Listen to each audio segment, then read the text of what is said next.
নমস্কার শ্রোতা বন্ধুরা, আজও আপনাদের জন্য একটি রোমান্টিক গল্প নিয়ে এসেছি। আজকের রোমান্টিক গল্পটি আরও একটু ভিন্ন স্বাদের।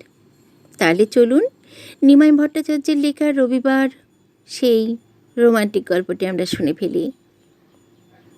কী ব্যাপার, মিটমিট করে হাসতে হাসতে কী দেখছো?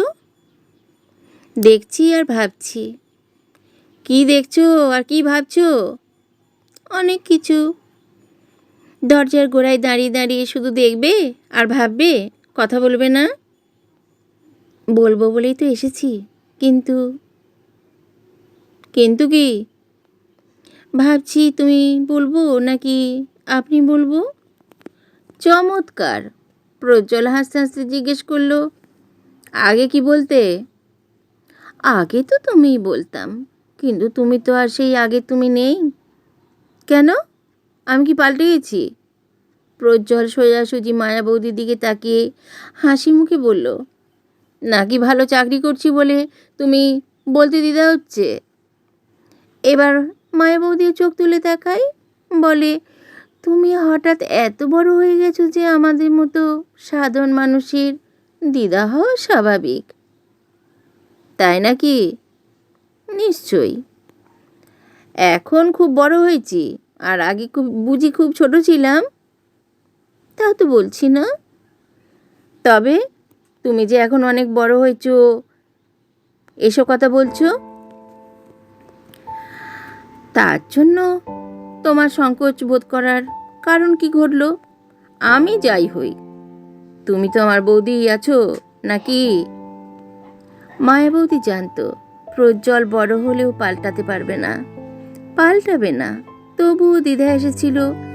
আশাটা স্বাভাবিক। ডিসিপিএনটি অফিসের আপার ডিভিশন কিরানির স্ত্রীর পক্ষে একজন আইএএস অফিসারের কাছে সহজ হওয়া কিছুতেই সম্ভব না। সে প্রজ্জ্বল হলেও নয়। প্রজ্জ্বলের কথায় মায়া বৌদি খুশি হয়।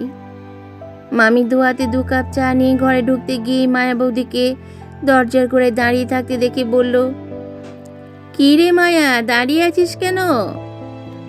মায়া বৌদি কিছু বলার আগে প্রজ্জ্বল হাসতে হাসতে বলল, জানো মামি, মায়া বৌদি পুজোর সময় থিয়েটার করবে বলে এখন থেকে রিহার্সাল দিচ্ছে। সেন্টার টেবিলে চায়ের কাপ নামিয়ে রেখে মামি অবাক হয়ে জিজ্ঞেস করলো, তার মানে? আমি মামার অন্ন ধ্বংস করে ভালো চাকরি পেয়েছি বলে মায়া বৌদি আমাকে তুমি বলতে ভরসা পাচ্ছে না। প্রজ্জ্বল মায়া বৌদির দিকে তাকিয়ে হাসতে হাসতে কথাগুলো বলল। এবার মামিও হাসে। তোর কি মাথা খারাপ হয়েছে মায়া? মানা আইএএস হয়েছে বলে কি আমি মামি নেই, নাকি তুই বৌদি নেই? মামি আর কথা না বলে রান্নাঘরে চলে গেল। মামা বাথরুম থেকে বেরোলেই খেতে বসবেন। 8:40 হয়ে গেছে। মামি যেতেই প্রজ্জ্বল উঠে গিয়ে মায়া বৌদির হাত ধরে এনে পাশে বসালো। নাও নাও, চা খাও। খাচ্ছি। চা খেতে খেতে প্রজ্জ্বল জিজ্ঞেস করলো, বলো কি ব্যাপার? শুনলাম তুমি এসেছো, তাছাড়া কদিন থাকছো বলে একটা কথা বলতে এসেছিলাম। কি কথা? সামনের শনিবার দিল্লিতে থাকবে? শনিবার আছি, তবে রবিবার সকালেই চলে যাবার কথা। এই শনিবার তো সেকেন্ড স্যাটারডে, আমরা সবাই পিকনিকে যাচ্ছি, তুমি যাবে?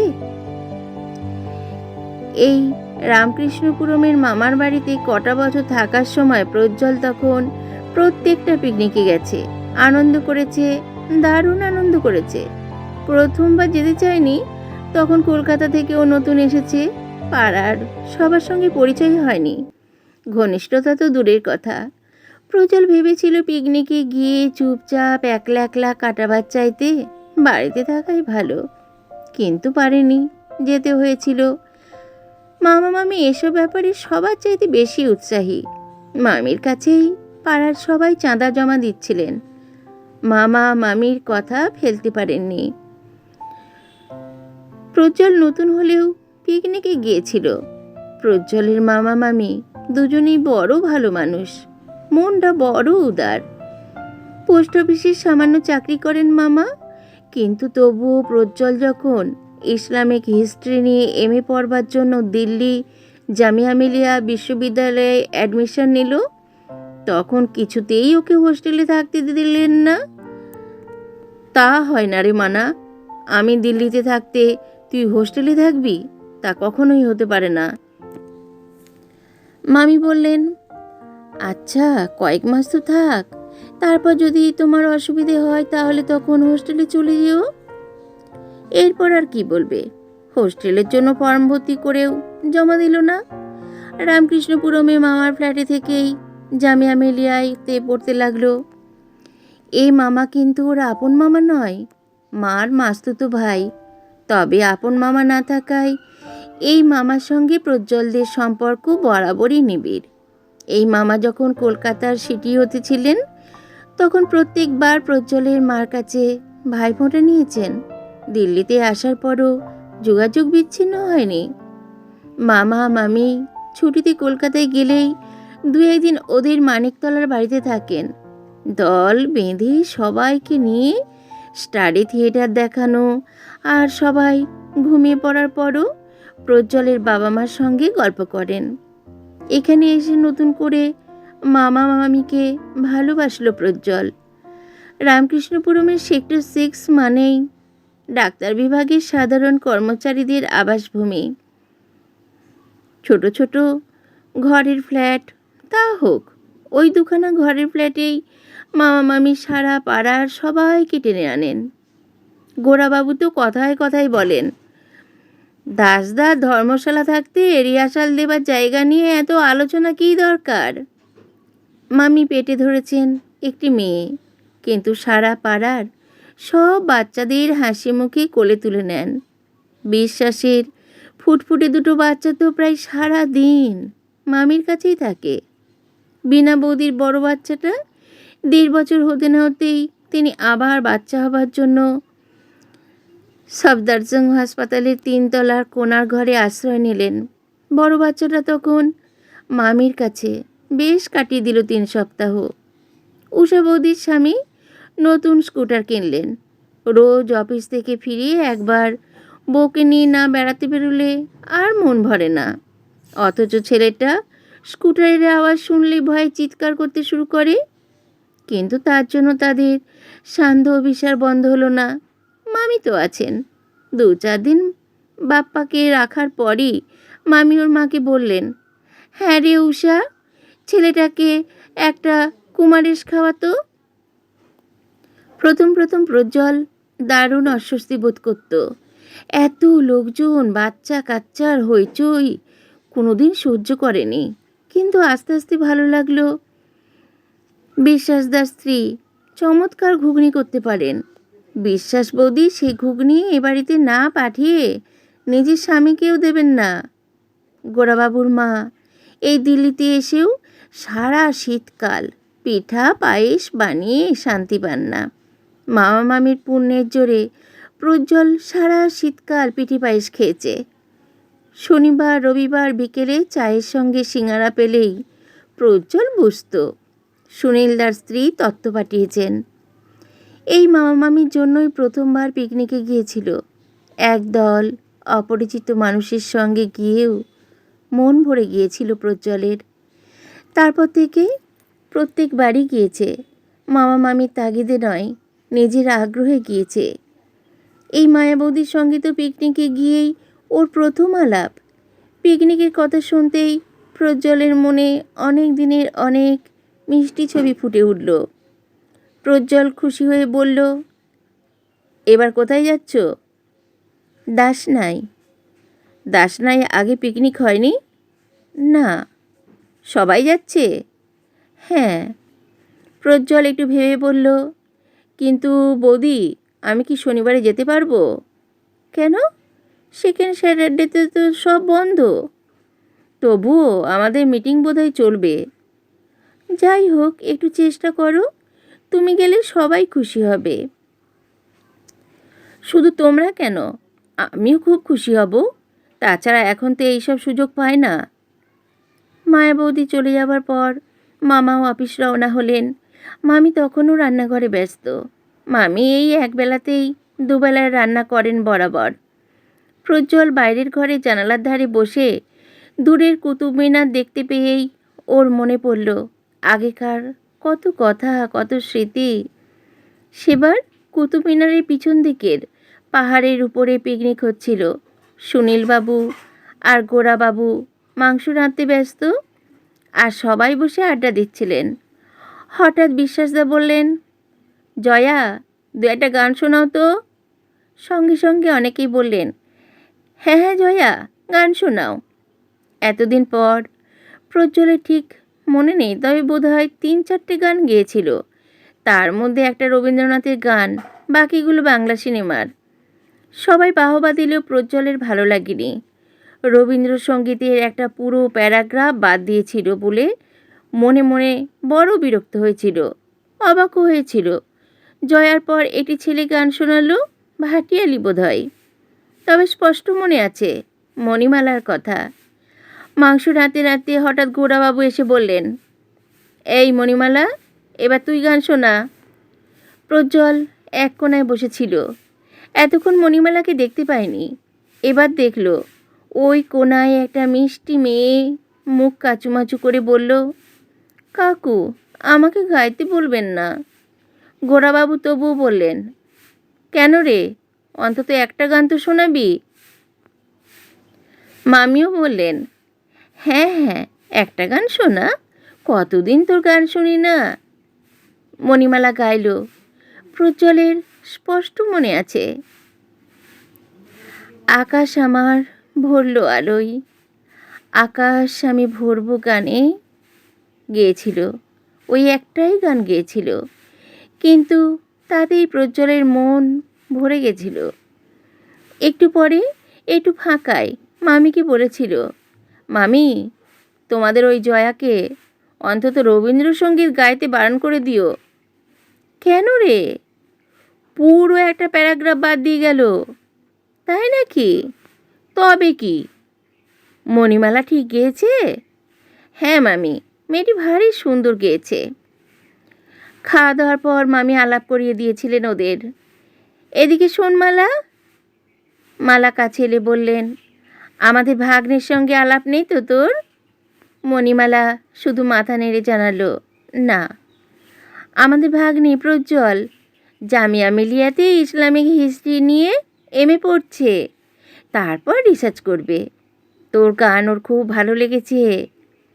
মণিমালা লম্বা বিনুনির শেষে রাবার ব্যান্ডটার মধ্যে একটা আঙুল দিয়ে নাড়তে নাড়তে মাথা নিচু করে বলল, বোধহয় সুচিত্রা কণিকা চাইতেও ভালো গেয়েছি, তাই না বড়মাসি?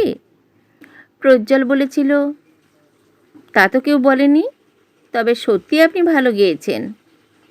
মণিমালা এক মুহূর্তের জন্য ওর দিকে তাকিয়ে বলেছিল, ধন্যবাদ। বেশ লেগেছিল প্রজ্জ্বলের সহজ সরল ব্যবহার, অথচ তার চারপাশে একটা সলজ্জ আবরণ। মনে হলো দু চোখ দিয়ে যা দেখল তার চাইতে বোধহয় ওকে বেশি অনুভব করতে হয়। এ যেন ভোরের সূর্যের আলোয় কাঞ্চনজঙ্ঘা দেখা। আনন্দ হলেও মন ভরে না, শতবার শতরূপে দেখেও আশা মেটে না, মিটতে পারে না। একেই বলে মাধুর্য, নারীর মাধুর্য। প্রজ্জ্বল মনে মনে কথাগুলো বলে। মামা মামির সংসার থেকে একদল সাধারণ মানুষের মধ্যেও কেমন যেন একটু অসাধারণত্বের স্বাদ পায় প্রজ্জ্বল। মাসের শেষে সবারই টানাটানি। শুধু বাড়ি দিয়ে পালংয়ের তরকারি পাঠিয়ে দেন মণিমালার মা। কলকাতা থেকে এক শিশি কাসুন্দি এলেও ভাগাভাগি হয় সবার মধ্যে। মাস ছয়েক পরে ছুটিতে কলকাতা যাবার আগে মামি প্রজ্জ্বলকে জিজ্ঞাসা করলেন, হ্যাঁ রে মানা, কলকাতা থেকে ফিরে এসে এখানে আসছিস তো? প্রজ্জ্বল পাল্টা প্রশ্ন করেছিল, কেন, তুমি কি আমাকে তাড়িয়ে না দিয়ে শান্তি পাচ্ছ না? মামি হাসতে হাসতে বলেছিলেন, ঠিক বলেছিস, তোকে আর সহ্য করতে পারছি না। পরের বার তুগলকবাদে পিকনিক করতে গিয়ে প্রজ্জ্বল আর চুপ করে কোনায় বসে থাকেনি। সুনীলবাবুর হুকুম মতো মাংসে নুন দিয়েছে, গোরাবাবুর পারফরমেন্স মতো জল টেনে এনেছে। তারপর গানের আসরে সবার সামনে জয়াকে বলেছে, গতবারের মতো পুরো প্যারাগ্রাফ বাদ দিয়ে গাইলে এবার আর সহ্য করছি না। জয়া চুপ করে থাকেনি। তুমি কি রবি ঠাকুরের নাচ জামাই যে তোমার কথা মতো আমাকে রবীন্দ্রসঙ্গীত গাইতে হবে? মণিমালা বলেছিল। মানাদাকে অমন করে চিমটি কাটিস না জয়া। জামিয়া মিলিয়াতে ইসলামিক হিস্ট্রি নিয়ে এমএ পড়তে হলে রবীন্দ্রসঙ্গীতে অনার্স থাকতে হয়, তা বুঝি জানিস না? প্রজ্জ্বল বলেছিল। জয়া যে রবীন্দ্রনাথের গান গায়, সে রবীন্দ্রনাথ কি গভর্নমেন্ট অফ ইন্ডিয়ার আন্ডার সেক্রেটারি? জানালার ধারে বসে বসে ওই দূরের কুতুব মিনার দেখতে দেখতে সেসব দিনের কথা মনে পড়ে প্রজ্জ্বলের। শুধু আজ নয়, কর্মব্যস্ত জীবনের মাঝে মাঝেও মনে পড়ে সেসব দিনের কথা। মাঝে মাঝে মনে হয় হঠাৎ বন্ধুদের পাল্লায় পড়ে আইএএস পরীক্ষা না দিলেই ভালো করত। দারোগার স্যালুট না পেলেও বিশ্বাস বৌদির ঘুগনি, সুনীল বৌদির সিঙ্গারা, গোড়াদার মার পিঠা পায়েস, মণিমালার মায়ের বড়ির তরকারি তো পেত।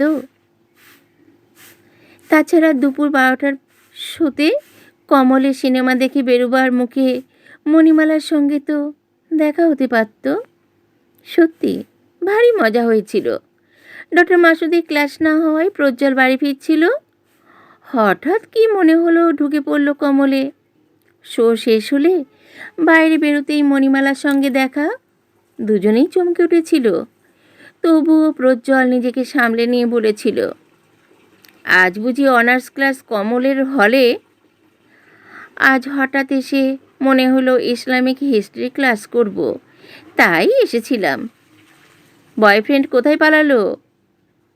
তোমার গার্লফ্রেন্ডের সঙ্গে গেল। প্রজ্জ্বল হঠাৎ বলে ফেলল, আমার গার্লফ্রেন্ড তো আমার সামনে দাঁড়িয়ে আছে। আহ, কেউ শুনে ফেলবে। অনেক দিন এসব কথা মনে পড়েনি, মনে পড়ার সুযোগ ছিল না। নতুন জীবনের সম্মান প্রতিপত্তির জোয়ারে পুরনো দিনের সব স্মৃতি ভেসে গিয়েছিল। অনেকদিন পর দিল্লি এসে আবার যেন টুকরো টুকরো স্মৃতির দ্বীপপুঞ্জগুলো চোখে পড়েছে। ভালো লাগছে। কিরে মালা, তুই কি মায়াকে কথা দিলি? হঠাৎ মামির কথা শুনে প্রজ্জ্বল ঘুরে বসল। পিকনিকে গেলে খুব মজা হবে, তাই না মামি? তা তো হবেই, কিন্তু তুই কি শনিবারে যেতে পারবি? সেটাই তো সন্দেহ। আজ খোঁজ খবর করব, তবে রবিবার হলে নিশ্চয়ই যেতাম। রবিবার হলে যেতে পারবি? প্রোগ্রামটা একটু ওলটপালট হয়ে গেলেও তা পারবো।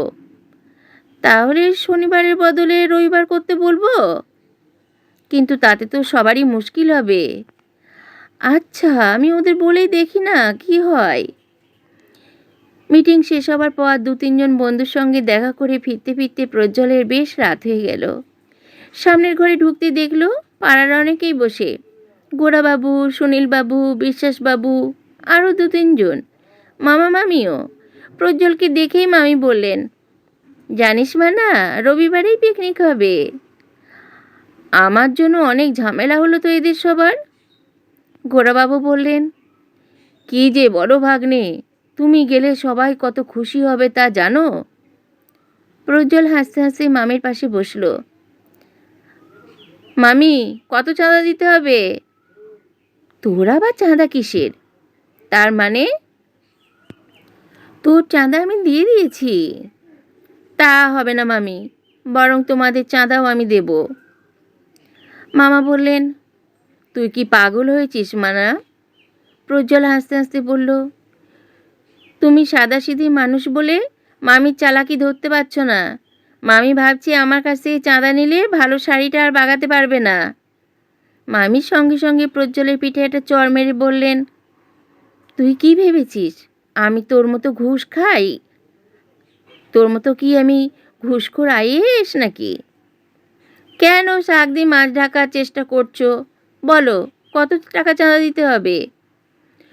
মধ্যস্থতা করলেন গোড়াবাবু। না বৌদি, এবার আর তোমরা চাঁদা দেবে না, ভাগ্নেই তোমাদের চাঁদা দেবে। নট অনলি দ্যাট, তুমি নতুন শাড়ি পরে কিন্তু পিকনিকে যাবে। প্রজ্জ্বল আবার হাসে। জাজমেন্ট ফাঁক থেকে গেল গোরাদা। কেন, কি ফাঁক থাকলো? আমি শাড়ি কিনে দেবো ঠিকই, কিন্তু সায়া ব্লাউজ মামার গাঁট থেকেই টাকা দিয়ে বানাবে। মামা হো হো করে হেসে উঠলেন। তাহলে রবিবার? বাইরের ঘরের বেডকাম সোফায় উপুর হয়ে শুয়ে প্রজ্জ্বল তখনও বোধহয় স্বপ্ন দেখছিল। মামি চায়ের কাপ সেন্টার টেবিলে রেখে ডাক দিলেন, এই মানা, ওঠ, 6টা বাজে। প্রজ্জ্বল অঘরে ঘুমোচ্ছে, উঠল না। মামি এবার ওর গায়ে হাত দিয়ে ডাকলেন, মানা উঠবি না? চা ঠান্ডা হয়ে যাচ্ছে। আস্তে আস্তে চোখ মেলল প্রজ্জ্বল, ঘুরে দেখল মামি। কি ব্যাপার, ডাকছো নাকি? ওঠ, চা ঠান্ডা হয়ে যাচ্ছে। হ্যাঁ উঠছি। মামা উঠেছেন? হ্যাঁ, ও বাথরুমে। এত ভোরে? 7টায় বাস ছাড়বে তো। ও তাই নাকি? এখন কটা বাজে? 6:15 বাজে। প্রজ্জ্বল চায়ের কাপ তুলে নিতেই মামি বললেন, তোর মামা বেরুলেই বাথরুমে যাবি, দেরি করিস না। ঠিক আছে মামি। 7টায় না, বাস ছাড়তে প্রায় 8টা হলো। প্রত্যেকবারই এমন হয়, এর চাইতে আগে হওয়া সম্ভব নয়। বাস ছাড়ার সময় সুনীলবাবু বললেন, রওনা হতে বড্ড দেরি হয়ে গেল, মাংসটা খারাপ না হয়ে যায়। গোরাবাবু সঙ্গে সঙ্গে বলে উঠলেন, তোর কি মাথা খারাপ হয়েছে? অত রাতে কাটা মাংস সারা রাত বরফ দিয়ে রাখার পর কখনো খারাপ হতে পারে? প্রায় 2 বছর পর এতগুলো পরিচিত মানুষের মধ্যে নিজেকে পেয়ে প্রজ্জ্বল খুব খুশি। মাসিমা চিনতে পারছেন? হ্যাঁ, চিনব না কেন? বলুন তো আমি কে?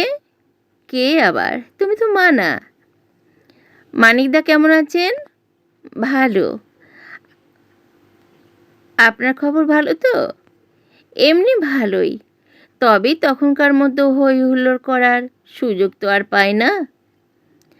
মানিকদা হেসে বললেন, এবার আপনি এত বড় হয়ে গিয়েছেন যে সেসব ফ্রিডম এনজয় করা অসম্ভব। প্রজ্জ্বলও হাসে, কিন্তু বয়স তো 26, মন যে মানে না। কিছুতেই নিজের জায়গায় বসে থাকতে পারছে না প্রজ্জ্বল। প্রত্যেকটা সিটির কাছে দাঁড়িয়ে কথা বলছে। আরে জয়া, কেমন আছো? ভালো। তাহলে চিনতে পেরেছেন? চিনতে পারবো না? অনেকে পারে না।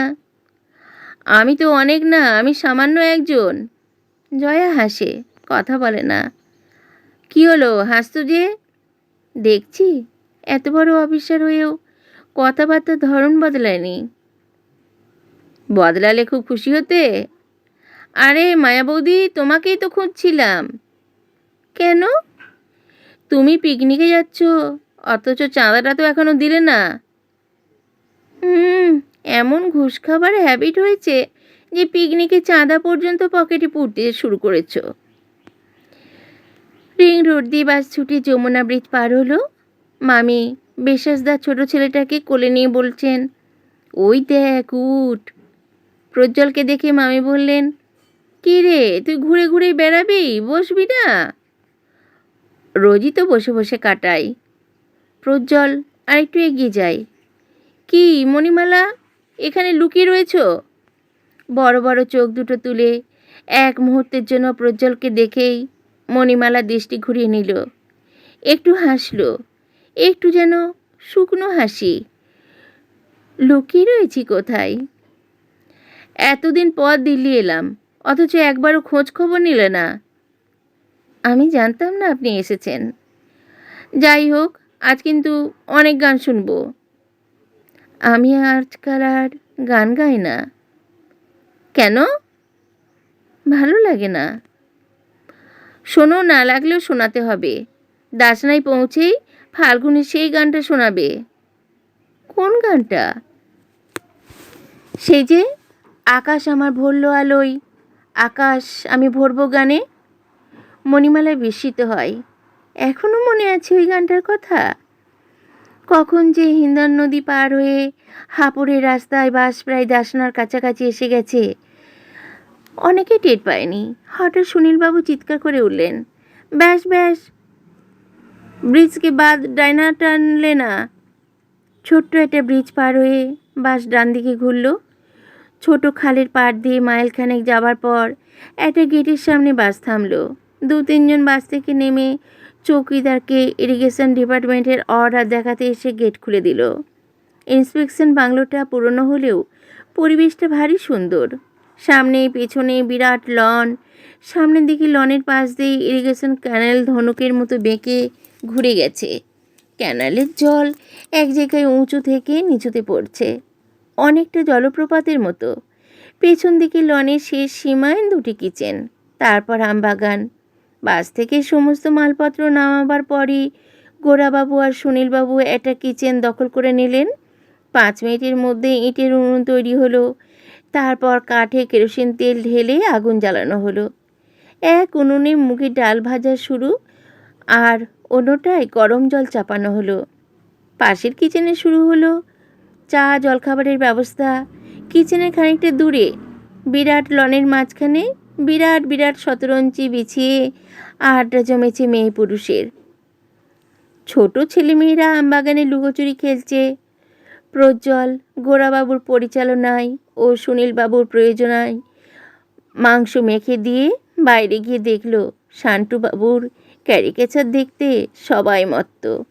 প্রজ্জ্বল দাঁড়ালো না। মামা মামির আড়ালে একটা সিগারেট খাবার জন্য ইন্সপেকশন বাংলোয় চলে গেল। সামনের বারান্দায় বিরাট ইজি চেয়ারে এক ভদ্রলোক ঘুমুচ্ছিলেন। ও বারান্দা পার হয়ে ঘরে ঢুকতে দেখল মণিমালা একটা ইজি চেয়ারে শুয়ে রয়েছে। কি ব্যাপার, তুমি এখানে একলা একলা কী করছো? কিছু না, এমনি একটু শুয়ে আছি। কেন, শরীর খারাপ? মণিমালা মাথা নেড়ে বলল, ওখানে বড় বেশি হই হুল্লোড় হচ্ছে, তাই চলে এলাম। প্রজ্জ্বল একটু অবাক হলো। মণিমালা আগে তো এমন ছিল না। আচ্ছা, তুমি বিশ্রাম করো, আমি চাই। চলে যাবেন কেন? চেয়ারটা টেনে নিয়ে বসুন না। আচ্ছা, তুমি আমাকে আপনি আপনি বলে কথা বলছো কেন বলো তো? কোনো কারণ নেই, এমনি বলছি। আর আপনি আপনি করবে না, বুঝলে? মণিমালা একটু হাসলো। প্রজ্জ্বল খানিকটা দূরে চেয়ারটা টেনে নিয়ে বসে একটা সিগারেট ধরালো। একটা টান দিয়ে মণিমালার দিকে চাইল। তুমি আমাকে ওই গানটা শোনাবে না? সত্যি আজকাল গান গায় না। কেন? মণিমালা যেন একটু ভাবে। এক টুকরো মুহূর্তের জন্য এমনি ভালো লাগে না, কিন্তু ওই গানটা যে না শুনলে শান্তি পাচ্ছি না। কেন, কি ব্যাপার বলুন তো? আবার বলুন তো। মণিমালা হাসে, বোধহয় একটু জোর করেই হাসলো। আচ্ছা শুনি, কি ব্যাপার? কি আর ব্যাপার, তোমার ওই গানটা আমার ভীষণ ভালো লেগেছিল। এতদিন পর্যন্ত মনে আছে? আরও কি কি মনে আছে শুনবে? মণিমালা আবার হাসে। বোধহয় অতীত দিনের স্মৃতি রোমন্থন করতেই ভালো লাগে। উত্তরের অপেক্ষা না করে প্রজ্জ্বল বলল, কমলের সিনেমা দেখার কথা মনে আছে? তাছাড়া দোলের দিন কি কাণ্ডটাই হয়েছিল। বিশেষ কিছুই না, পুরনো দিনের ছোট্ট ছোট্ট কয়েকটা মিষ্টি স্মৃতির টুকরো। তবু ভাবতে কি ভালো লাগলো মণিমালার। বোধহয় একটু লজ্জাও পেল। মুখ নিচু করে প্রায় আপন মনে বলল, এখনও সেসব মনে আছে দেখছি। তোমার গানের প্রশংসা করতাম বলে জয়া কি ভীষণ হিংসে করতো তোমাকে, তাও মনে আছে? সিগারেট শেষ হতেই প্রজ্জ্বল বলল, গান শোনাবে কখন? আজ না। তবে কবে? পরে। পরে আবার কবে শোনাবে? ঠিক শোনাবো। কথা দিচ্ছ? সত্যি শোনাবো। প্রজ্জ্বল এগিয়ে গিয়েও একটু পিছিয়ে এলো। তোমার এমএসসির রেজাল্ট তো বললে না? মণিমালা চট করে উত্তর দিতে পারল না। একটু পরে বলল, মাঝে পড়াশোনা বন্ধ ছিল, এবছর আবার ভর্তি হয়েছি। বন্ধ ছিল কেন? মণিমালা হাসল, নানা ঝামেলায়। এই বয়সে আবার ঝামেলা কিসের? সবার জীবন কি প্রজ্জ্বলের মতো উজ্জ্বল হয়, নাকি হতে পারে বলুন তো? ও তাই নাকি? প্রজ্জ্বল ইন্সপেকশন বাংলা থেকে বেরিয়ে গেল। সে জানল না মণিমালা তার চলে যাওয়ার পথের দিকে চেয়ে রইল। ওদিকে তখন দারুণ উত্তেজনা। ডাল নেমে গেছে, মাংস চড়েছে, অল্প বয়সী ছেলেমেয়েরা শালপাতা গেলাস ধুচ্ছে। পাশের কিচেনে উঁকি দিয়ে দেখল জনতা স্টোভে মায়া বৌদি ছোট্ট কড়ায় কী যেন রাঁধছেন। প্রজ্জ্বল জিজ্ঞেস করল, আপনি আবার কি করছেন? নিরামিষ রান্না করছি ভাই। ও, কেন, কিছু বলবে? ভাবছিলাম এক কাপ চা পেলে খুব ভালো হতো। তরকারিটা নামিয়ে করছি। মাটির মাঝখানের মুক্তাঙ্গনে তখনও চাঞ্চল্য। জয়ার গান হয়ে গেছে। শান্তবাবু এবার মূকাভিনয় দেখাচ্ছেন। বাচ্চা থেকেই গোরাবাবু ওই বুড়ি বিধবা মা পর্যন্ত হাসছেন। বিশ্বাসের ছেলে দুটো দৌড়ে ক্যানেলের দিকে যাচ্ছে দেখে মামি তাদের পিছনে ছুটছেন। এরই মাঝখানে কিচেন থেকে গোরাবাবু আর সুনীলবাবুর গলা শোনা যাচ্ছে, আহ, আর লঙ্কা দিস না, 15 কিলো মাংসে ওই লঙ্কা কি হবে রে? তুই পাগলামি করিস না তো, শেষে বাচ্চাগুলো মুখে তুলতে পারবে না। এর মধ্যে শান্তুবাবু মূকাভিনয় বন্ধ করে পাশের এক খেতে গিয়ে আখ খেয়ে এলেন, আর আসার সময় একটা ছাগল ধরে এনেছেন। গোরাবাবু, এটাকে রেখে দিন, যদি বাই চান্স মাংস কম পড়ে তাহলে এটাকে একটু ঝোলে চুবিয়ে সার্ভ করে দেবেন। সবচাইতে মজা হলো খাওয়ার সময়। যে যেখানে পারলো শালপাতা নিয়ে বসে পড়ল। যারা পরিবেশন করলো তাদের কষ্ট হলো ঠিকই, কিন্তু আনন্দ হলো অপরিসীম। সবার খাওয়া দাওয়ার পর হাঁড়ি কড়া নিয়ে খেতে বসলেন গোরাবাবু আর মামি। প্রজ্জ্বল ঘুরে বেড়াচ্ছে। ঘোষ বৌদি একটা পান খাওয়ালেন। ঘুরতে ঘুরতে গোরাবাবুর মার কাছে হাজির হয়ে প্রজ্জ্বল জিজ্ঞাসা করলো, মাসিমা, আপনার খাওয়া হয়েছে? আজ তো অমাবস্যা বাবা। তাতে কি হলো? আজ তো ভাত রাত কিছু খায় না বাবা। তবে আমি একটু ছানা আর ফল এনেছিলাম, তাতেই আমার হয়ে গেছে। প্রজ্জ্বল যেন শেষের কথাগুলো শুনতে পেল না। নিরামিষ রান্না তাহলে কার জন্য? কাউকে কিছু বলল না, কিন্তু মনের মধ্যে প্রশ্নটা বারবার উঁকি দিতে লাগলো। মা মামির আড়ালে সিগারেট খাবার জন্য ক্যানেলের দিকে এগিয়ে যেতেই মায়া বৌদির সঙ্গে দেখা। প্রশ্নটা চেপে রাখতে পারল না। আচ্ছা বৌদি, তুমি কার জন্য নিরামিষ রান্না করছিলে? মণিমালার জন্য। প্রজ্জ্বল চমকে উঠল। ওর বিয়ে তো তুমি দেখে গিয়েছো? না না, আমি তো জানি না ওর বিয়ে হয়েছে। তাই বুঝি? মায়াবতী একটু থেমে বললেন, আরে বলো না ভাই, 6 মাসের মধ্যেই মেয়েটার সর্বনাশ হলো। বলো কি? হ্যাঁ ভাই, তুমি কিছুই জানতে না? না। মায়াবতী চলে গেল। প্রজ্জ্বল সিগারেটটা হাতে নিয়ে পাথরের মতো চুপ করে দাঁড়িয়ে রইল অনেকক্ষণ। তারপর হঠাৎ খেয়াল হতেই সিগারেটটা ছুঁড়ে ফেলে দিয়ে ইন্সপেকশন বাংলায় ঢুকলো। বারান্দা পার হয়ে ঘরে ঢুকতে গিয়েই মণিমালার সঙ্গে দেখা। একেবারে মুখোমুখি। প্রজ্জ্বল থমকে দাঁড়ালো, কিন্তু মুখে কিছু বলতে পারল না।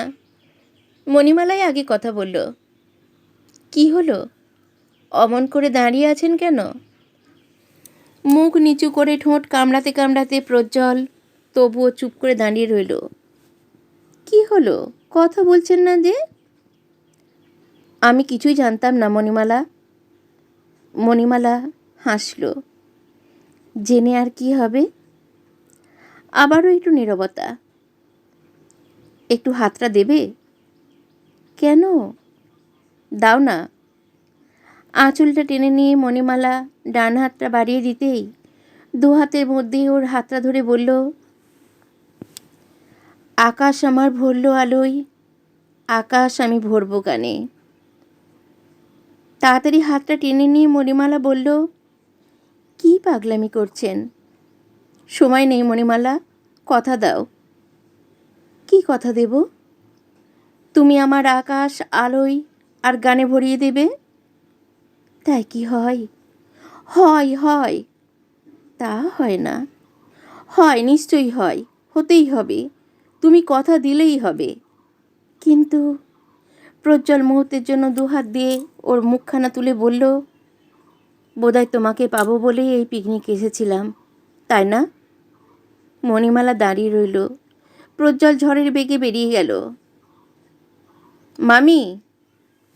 জয়পুর ফিরে এসেও বারবার মণিমালার কথা মনে পড়ছে। মন্দির আছে, বিগ্রহ আছে, অথচ শুধু পূজারীর অভাবে ও জীবন এমনভাবে নষ্ট হতে পারে না। আমি আছি, আমি রইলাম, তোমাদের স্নেহের মানা।